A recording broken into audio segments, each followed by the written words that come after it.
Hello. इस video में मैं बताऊंगा किसी दो पर्टिकुलर पॉजिटिव इंटीजर का एचसीएफ यूक्लिड डिवीज़न लेमा से कैसे निकाला जाता है। हालांकि इससे पहले वीडियो में हमने यूक्लिड डिवीज़न लेमा को जनरल फॉर्म में समझाया है। ओके, आज मैं एग्जाम्पल से इन्हीं दो पॉजिटिव इंटीजर का एचसीएफ निकालने जा रहा हूँ।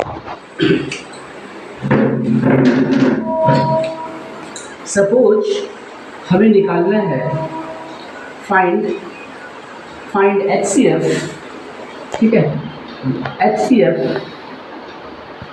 ऑफ 15 एंड 18, मतलब 15 और 18 का एचसीएफ क्या है, ठीक है, हमें ये निकालना है आज यूजिंग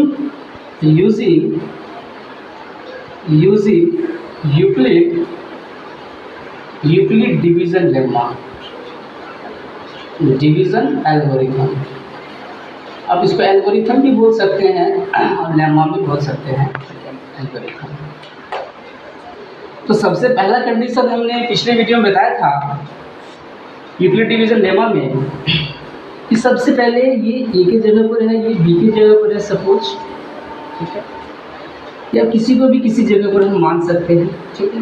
ये मान लिया ये बी के जगह पर है, ये ए के जगह पर है, तो यहाँ ए ग्रेटर है किससे, बी से, ए इज ग्रेटर देन बी, ठीक है। तो ए को लिख सकता हूँ, तो ए इज इक्वल टू मैं क्या लिख सकता हूँ, बी क्यू प्लस आर, यही है जहाँ पर r greater than equal to 0 less than b. इसी फॉर्म में मैं लिखूंगा ऐसे, तो इसे लिखूंगा 18 इज इक्वल टू 15, यहाँ क्यू एक क्या है, ये भी पॉजिटिव इंटीजर है, ठीक है। तो 18 लाना है तो 15 को किससे मल्टीप्लाई, किस संख्या से मल्टीप्लाई करनी है और कितनी ऐड करनी है, तो 15 15 सपोज मैं लिखता हूँ 15 इंटू 1, और मैं 15 इंटू 1 लिखूँगा तो Q का वैल्यू 1 हो जाएगी और R क्या हो जाएगी 3। अगर मैं 2 लिखता हूँ तो 15 इंटू 2 30 हो जाएगी, जो कि इम्पॉसिबल है।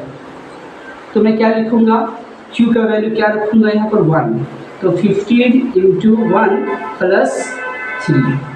यहाँ बताइए B इज इक्वल टू क्या हो जाएगा भाई, B इज इक्वल टू हो जाएगा 15 and R is equal to 3, B is equal to 15, R is equal to 3। देखता हूँ कंडीशन वैलिड कर रहा है या नहीं कर रहा है। कंडीशन क्या है, ये कंडीशन है R is less then B, हाँ 3 is less than 15, yes condition भी वैलिड कर रहा है, ठीक है, लेस देन 15।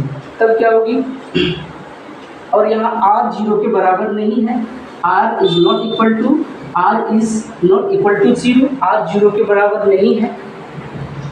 अगर R 0 के बराबर हो जाती तो 15 हो जाता, लेकिन यहाँ R 0 के बराबर नहीं है, तो फिर क्या करना, फिर हमें रिपीट करना होगा। फिर हमें क्या करना होगा, repeat, we have to repeat Euclid division lemma.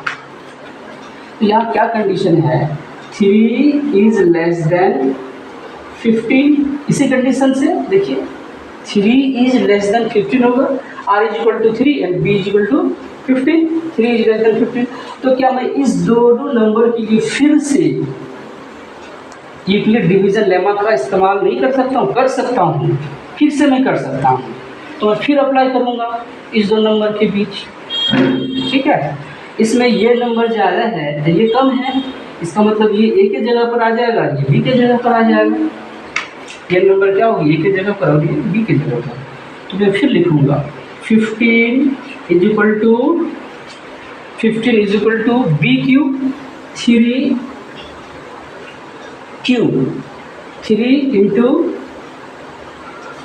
Into क्या जोड़ूंगा इसमें, अगर 1 से मल्टीप्लाई करता हूँ तो 3, सपोज मैं सपोज कह रहा हूँ 3 इंटू 1 करूँगा सपोज, तो यहाँ क्या हो जाएंगे, यहाँ हो जाएंगे कितने, यहाँ हो जाएगी वैल्यू 15 लाना है, तो यहाँ 15 हमें लाना है, 3 इंटू 3, और 3 में कितना जोड़ूंगा कि 15 आ जाएगा, 12। तो 12 में ऐसा लिखता हूँ सपोज, तो ये आर की जगह पर होगी और ये बी की जगह पर होगी, तो ये तो आर ग्रेटर हो रहा है ना, आर ग्रेटर हो जाएगा तो इनवैलिड हो जाएगा फिर। इसलिए हमें बी इज इक्वल टू, यहाँ पर ये जो क्यू है, क्यू इसका वैल्यू हमें ज़्यादा लेना है, इसकी वैल्यू में ज़्यादा लेनी होगी। तो 3 इंटू 2 चेक करता हूँ तो 2 पर भी वही बात होती है। 3 इंटू 3 चेक करता हूँ, 3 पर वही बात होती है। देख लीजिए 3 इंटू 3 करूँगा 3 या 9 और यहाँ 6 लिखूँगा, यहाँ आर की जगह पर ये 6 है तो आर 3 से ज़्यादा हो जाएगा, जो कि इनवैलिड कर देगा कंडीशन को। इसलिए मुझे 3 इक्वल टू 4 भी लूँगा तब भी ये इनवैलिड हो जाएगा। देखिए 3 इंटू 4 चाहती है 12, 12 में कितना जोड़िएगा 3, तो 3 को ज़्यादा होना चाहिए ना, बी देखिए यहाँ पर 3 always less than 3, 3 less than 3 ये तो इम्पॉसिबल है, 3 लेस देन 3 नहीं हो सकता है, इसलिए हमें 3 पर भी इनवैलिड कर देगा। तो हमें क्या लेना होगा फिर 5, 3 इंटू 5, 3 5 15 और रिमाइंडर कितने हो जाएंगे 0। तो R इज 0 और Q इज 5। जैसे आप मैंने बताया था पिछली वीडियो में, जैसे R की वैल्यू 0 होगी तो यहाँ पर जो B की वैल्यू होगी ना वही HCF। तो मैं इसे लिखूंगा कि HCF ऑफ 3 and 15, देखिए ये नंबर ये पहला हो जाएगा 3 and 15, HCF of 3 and 15 is equal to HCF of पहला इनइक्वलिटी ये है, यदि ये है 18, 15 और 18, ठीक है, तो 15 18 इज इक्वल टू 3, यानी HCF ऑफ 15 और 18 में क्या होगी 3 होगी। तो इस तरह से हम इक्विलिब्रियम डिवीजन लेमा का यूज़ करके हम कर सकते हैं, बना सकते हैं। और एक एग्जांपल लेते हैं और कोई दूसरा एग्जांपल लेते हैं और उसे भी इक्विलिब्रियम डिवीजन लेमा से सॉल्व करने की कोशिश करते हैं, ठीक है। एक हमने ले लिया 196, एक नंबर 196 और दूसरा नंबर हमने ले लिया 200, सपोज ले लिया हमने दूसरा नंबर कुछ भी ले सकता हूँ, 82 ले लिया, सपोज 82 ले लिया, ठीक है। इसमें हमें HCF फाइंड करना है, HCF फाइंड करनी है हमें इस दोनों पर यूजिंग यूक्लिड डिवीजन एल्गोरिथम। तो सबसे पहले मैं चेक करूंगा कि इस दोनों में से बड़ी संख्या कौन है, 196 है, तो 196 है तो ये ए की जगह पे आ जाएगा और ये बी की जगह पर, ये ए की जगह पर और ये बी की जगह पर, a is greater than b. अब मैं अप्लाई कर दूंगा formula a is equal to b q plus r, r की वैल्यू क्या होगी greater than equal to 0 less than 3। अब यहाँ देखना है कैसे पुट करेंगे।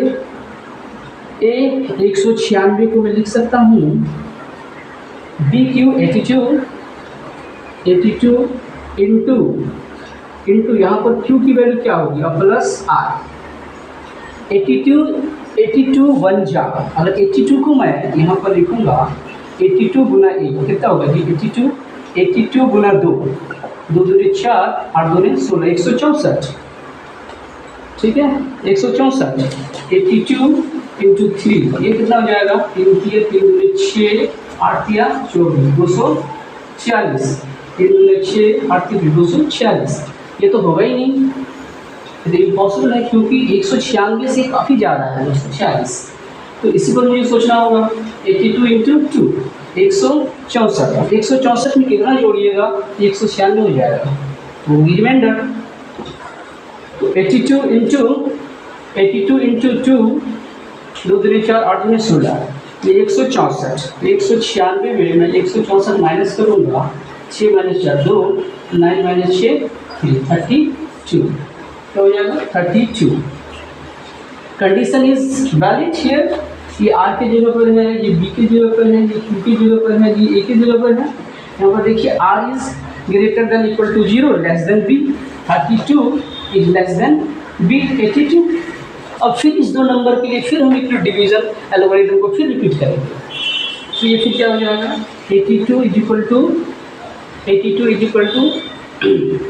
ये हो जाएगा ए के जगह पर और ये हो जाएगी बी के जगह पर।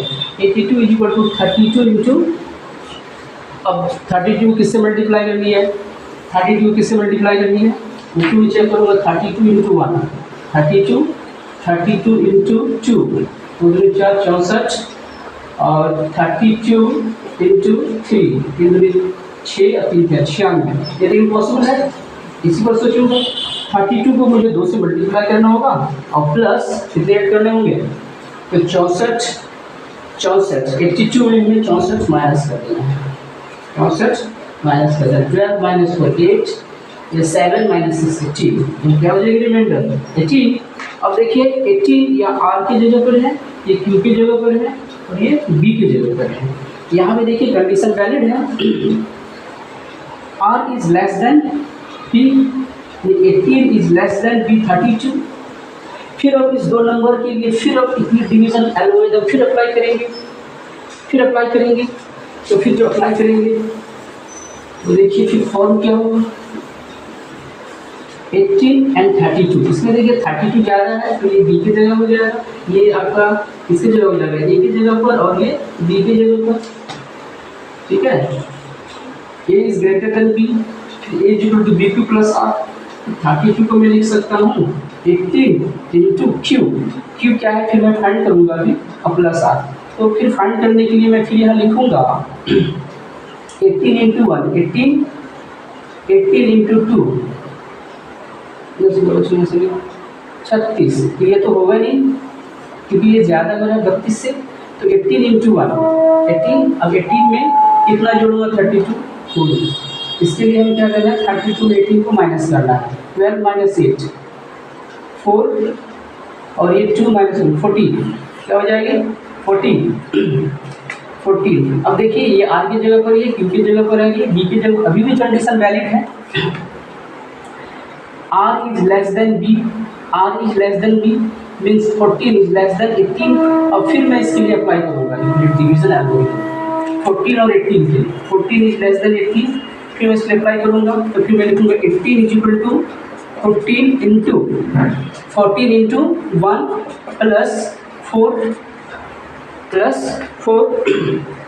यहाँ ये r की जगह पर, ये q की जगह पर, ये b की जगह पर है, तो यहाँ पर देखिए फिर कंडीशन वैलिड है, r is less then b, 4 is less then 40, फिर मैं लिखूँगा सिंस 4 इज लेस देन 40, फिर मैं इसके लिए अप्लाई करूँगा Euclid division algorithm, so 14 is equal to, अब मैं क्या लिखूँगा 4 इंटू 2, अगर 2 करूँगा तो 8 और 3 करूँगा 12, तो 4 इंटू 3 और प्लस 2, प्लस क्या हो जाएगी 2, ये r की जगह पर, ये q की जगह पर और ये b की जगह पर, यहाँ भी कंडीशन वैलिड है, r is less then b, 2 is less then 4, फिर इस दो नंबर के लिए फिर अप्लाई करेंगे इक्वल डिवीजन एल्गोरिथम, तो यहाँ 4 इज इक्वल टू मैं लिखूँगा 2 इंटू 2 प्लस 0, यहाँ r, ये r की जगह पर, ये q की जगह पर, ये b की जगह पर है, ये r 0 हो गई, जैसे r 0 हुई r इक्वल टू 0, तो मैं बोलूँगा ये b की जगह पर जो वैल्यू होगी वही HCF होगी, तो मैं इसे लिखूँगा इस तरह से कि HCF ऑफ 196 और 82, 196, 82 is equal to 2। I hope आप समझ गए होंगे, ठीक है, दैट्स ऑल।